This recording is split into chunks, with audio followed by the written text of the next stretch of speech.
Today, I'd like to make my second video of a series on maintaining this car, my 2006 Mercedes E320 CDI. And today I'd like to go ahead and review the process of changing the oil. We're going to go through it from top to bottom, and hopefully this will be instructive. When you're changing the oil on this car, there are two ways to do it. The official Mercedes way involves sucking the oil out with a vacuum device. That's a very clean way, and that's a very efficient way. It's a little controversial about whether you get all of the dirty oil out, but it seems to be good enough for Mercedes dealers, and therefore I suppose it's good enough for everybody else. But to be very honest with you, I'm a traditionalist. I like to see every last drop of oil drain out the pan, and Mercedes has been kind enough to still give us a plug. And I don't have a vacuum device, so that makes it even easier, makes my decision easier, and we're going to just go ahead and clean and change the oil in that way. First step, of course, is going to be to remove the engine cover. There are 6 bolts which hold on the engine cover. You can see them here in close-up. These are T30. I have here a nice T30 Torx. It's going to fit right in. These are torqued down at 9 Newton meters. We are going to remove all 6 of them. 1, 2, 3, 4, 5, 6. And then on a second panel, 1, 2, and 3. When all of those are removed, the cover will be off.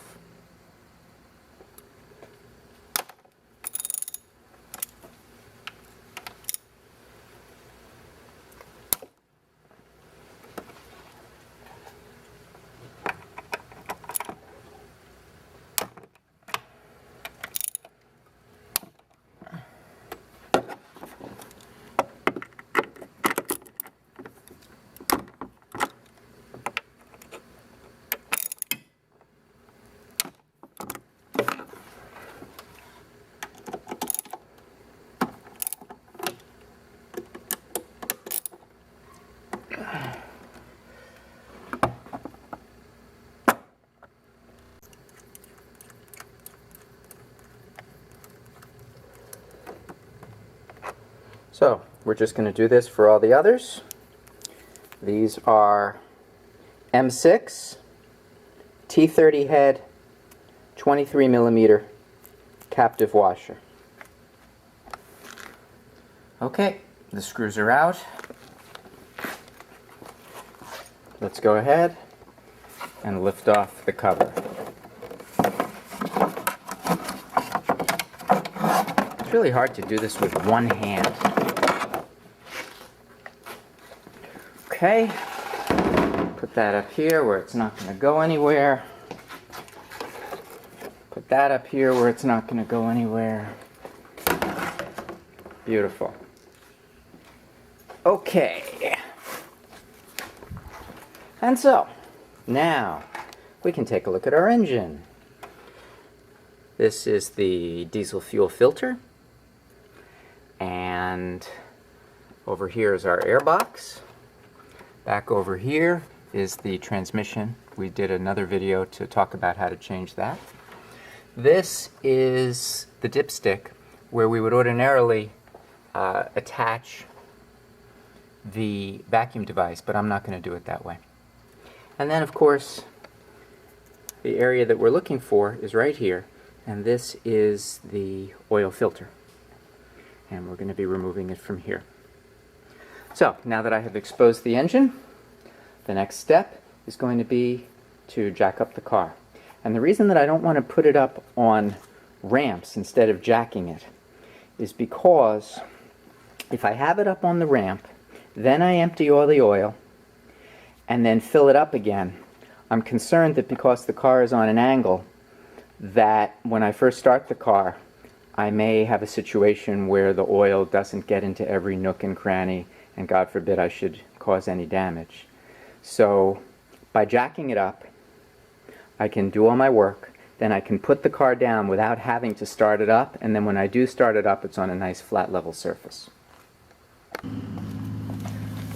I've found that to do this job you really only need to jack up the car from one corner. It's not the biggest deal in the world, and I've gotten good at jacking the car. This is a very cheap jack that I got from somewhere, and it doesn't really have the right fitting to hook into the proper jacking point of the Mercedes. So what I do to protect the car, I have a little scrap piece of wood, and that fits into the Mercedes area fairly well. Once the car's jacked up, I'm going to put it on a jack stand because that makes things safer. Don't ever get underneath a car that's only supported by a jack. It must be supported by jack stands. Okay, so I have the front left jacked up. I have the car safely on a nice jack stand. At this time, we'll go ahead and remove the rearmost panel, which protects the underside of the car and covers both the oil pan and the transmission. Okay, so we are looking at the rear panel, and this is going to come out with 8mm socket, and there are a number of screws holding it in. I'm just going to show as we remove the first one, and then when everything has been removed, I'll show what it looks like when this panel finally comes down.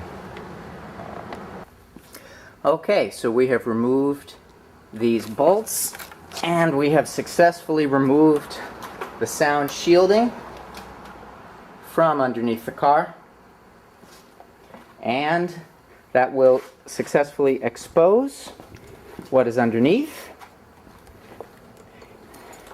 We're going to show that right now.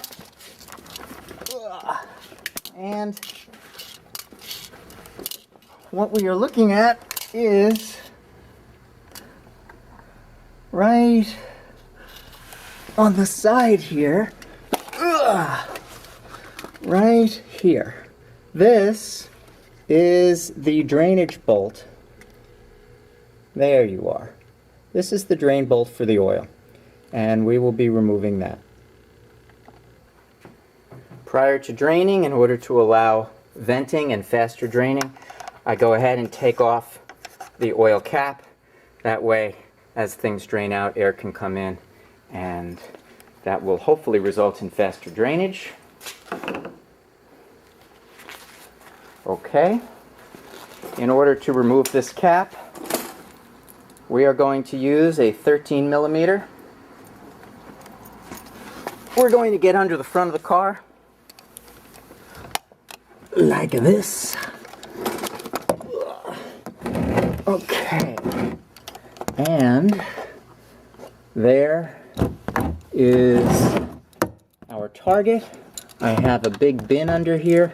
I'm going to crack this off, and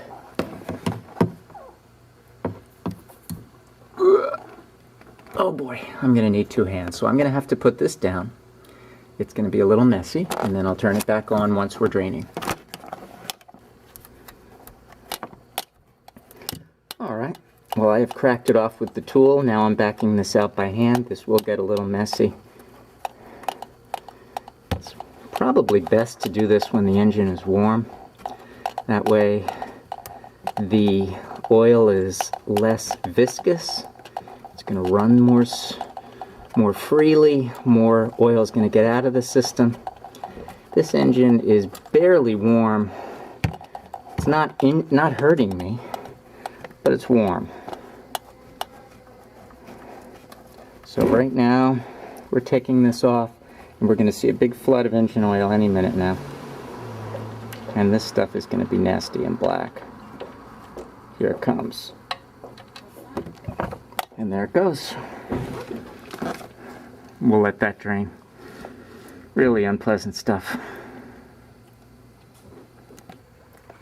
Now this is going to take a while to drain, and you want to give it the time that it needs, because the last drop that drains out is actually the dirtiest drop.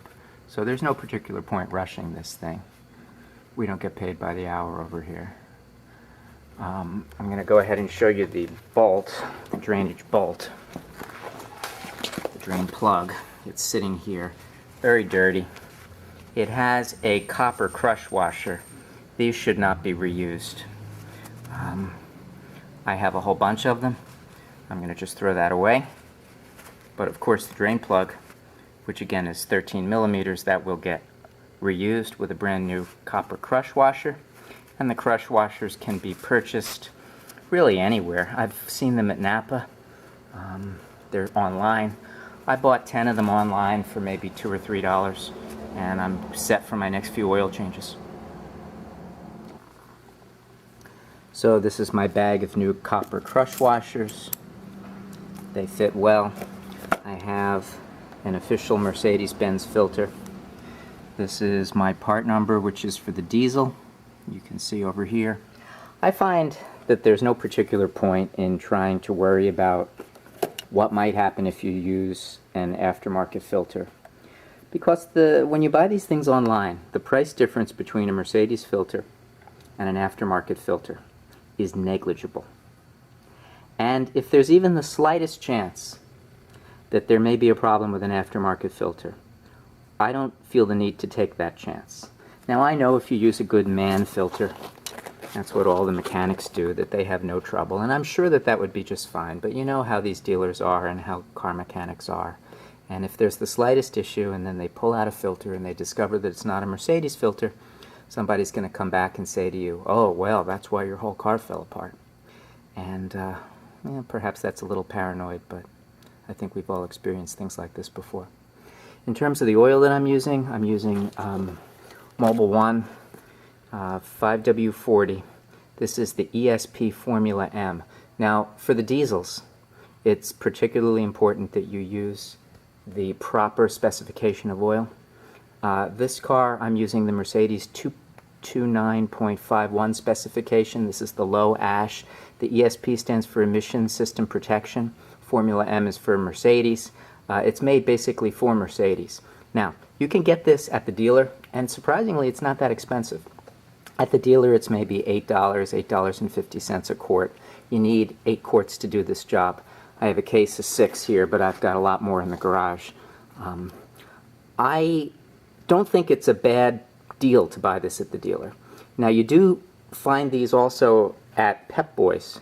They seem to be the only auto parts store that I've ever seen that carries them, but they cost about $12 or $13 a quart at Pep Boys. Mercedes pretty much has this market locked up. I was able to find this on Amazon.com, and on Amazon.com I bought 4 cases of it, and it was shipped directly to my door. I didn't have to go anywhere, and it wound up being about $8 a quart. So I'm not saying that I really saved any money over the dealer.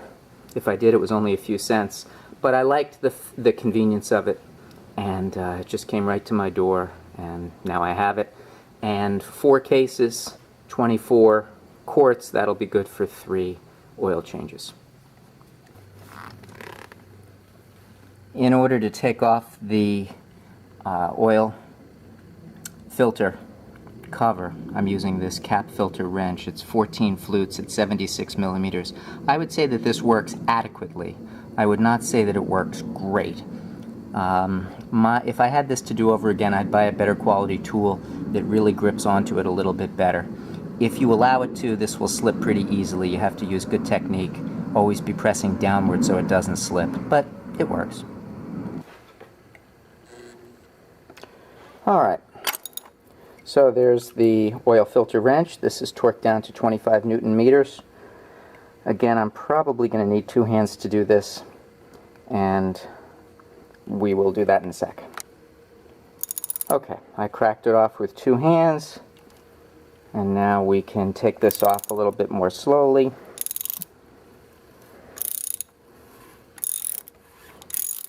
Good. Now it should be hand tight. And this will contain the oil filter. What's nice about this, and Mercedes designed it specifically so that you don't have to get dirty. And if I had used the vacuum extractor, you wouldn't have to touch anything. Nothing would get dirty. It clearly has advantages. Alright, so here it is, and we'll show you more in a moment. So the filter sits on this plastic housing, and there are 3 rubber O-rings which will also be replaced, and they come with the new filter. So in order to do this, I'm going to remove the filter, and I'll show you how. Okay. So, to take off the filter, what we're going to do is grab it with a towel or a glove. Okay, it just slides off like this. That filter element is garbage. We're going to go ahead and clean this up with some towels. There are 3 O-rings. O-ring here, O-ring here, and O-ring here. They will all be replaced. They come with the new filter. Okay, this is our new filter element right out of the box. This is nice and clean. This filter element will go right here. Before I do that, I'm going to go ahead and change these O-rings. In this box, it comes with 3 O-rings. We take off the plastic and dump out the 3 O-rings. O-ring tool. I like to change them one at a time. In other words, don't take them all off simultaneously, that way you never get confused. This is one junky O-ring. We put on its small cousin right here. This is the medium-sized O-ring. That comes off. Junk. Put on the new one. Good. And now finally, we take the 3rd O-ring, which is here. There we go.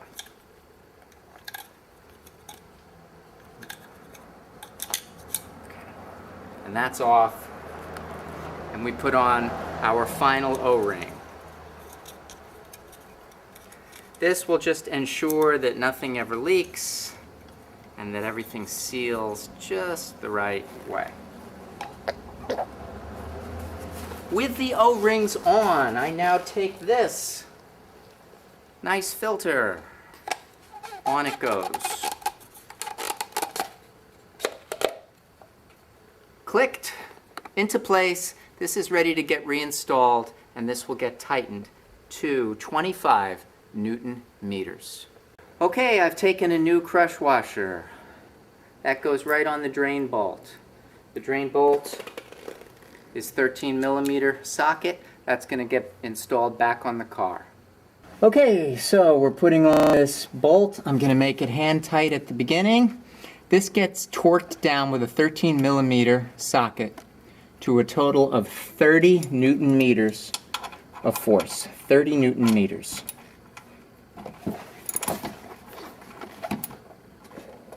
Whoop.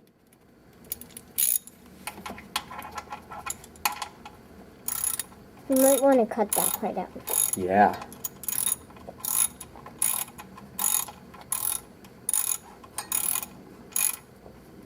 Okay, so I've made it reasonably tight. Now we're going to go ahead in with a torque wrench and finish that up. Okay, we're going to take this nice torque wrench, we're going to put it to 30 Newton meters, 28, 29, 30 Newton meters. We hook up the 13mm. Okay, come on under here and watch as we tighten this bolt.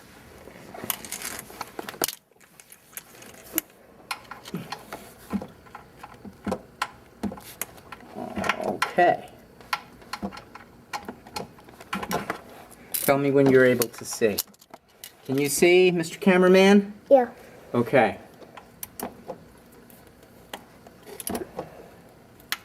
You hear that? Click, click.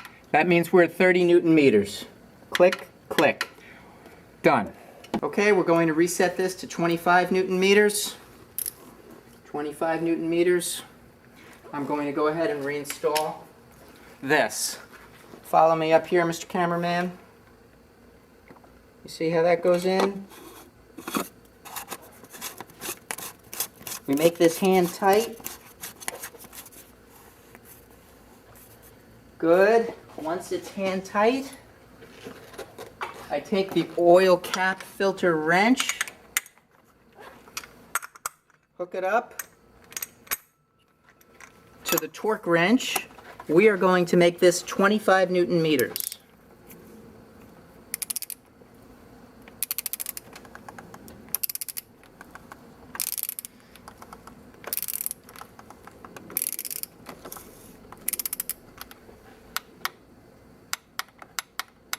There you go. That's it, 25 Newton meters. Cut. Okay, we have our trusty funnel. That goes right in here. We have to put in 8 quarts of oil. Dad, I just Mr. lost my Cameraman, grip again. do you see this? See the oil? Mobile ESP Formula M. There you go. 5W40. Would you want to put this on your cereal? No. No. You wouldn't want to put it in your eye or mouth. Your eyes or mouth. Good. That's a good safety tip. I'm glad that you're letting everybody know that. Very good. Okay, so we're going to put in some nice clean oil. Look at the color of this oil compared to what came out.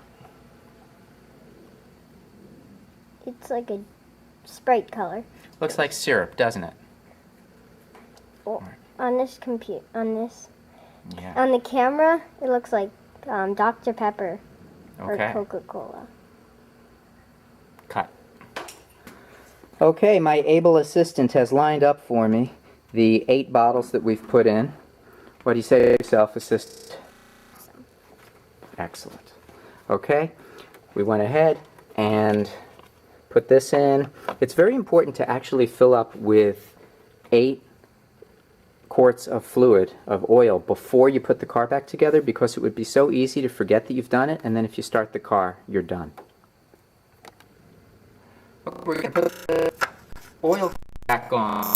The oil cover back on. I just wipe everything off, keep things as clean as possible, and now we're going to put back the engine cover. Cut. Go ahead and record.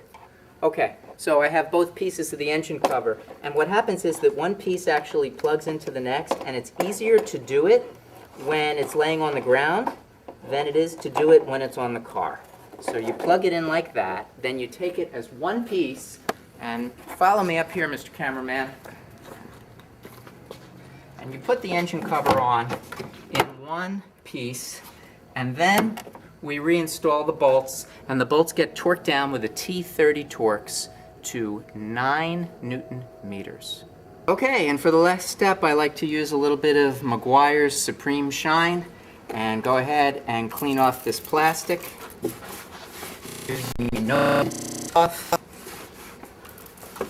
I like a nice clean engine bay.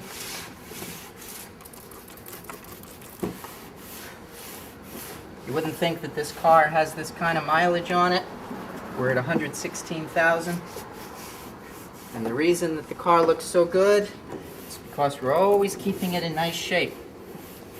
Can't let it get bad on you. I want to drive this thing forever.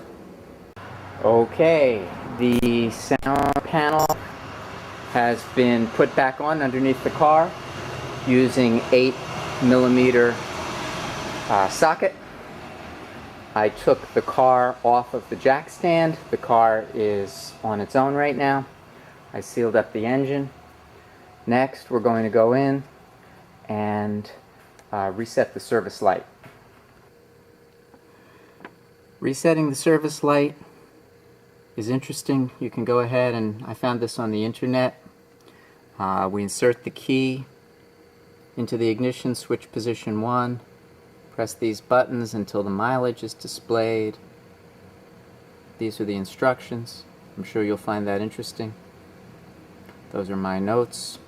Let's go ahead and follow this set of instructions. Okay, so with key in position 1, we press this button over here 3 times in quick succession. Good. We now are going to use these arrows up and down until we get to the service menu. Good. Then we're going to use the plus and minus buttons to go down to confirmation. Then we're going to use this button to go ahead and confirm. We're going to say that we did a full service. Press that same button again. Service is confirmed. And so we've reset the lights. Alright, so we turn this on. We do 3 quick like this. Okay, now come on like this, and we're going to see how many quarts of oil, and it says that we have 7 quarts of oil. The ideal amount would be for this to read about 6.7. 7 should be just fine, and so it looks like our oil level is perfect, and it looks like we have successfully changed the oil, and I think we can go ahead and start the car safely. And that should do the job. So thank you for watching another successful oil change.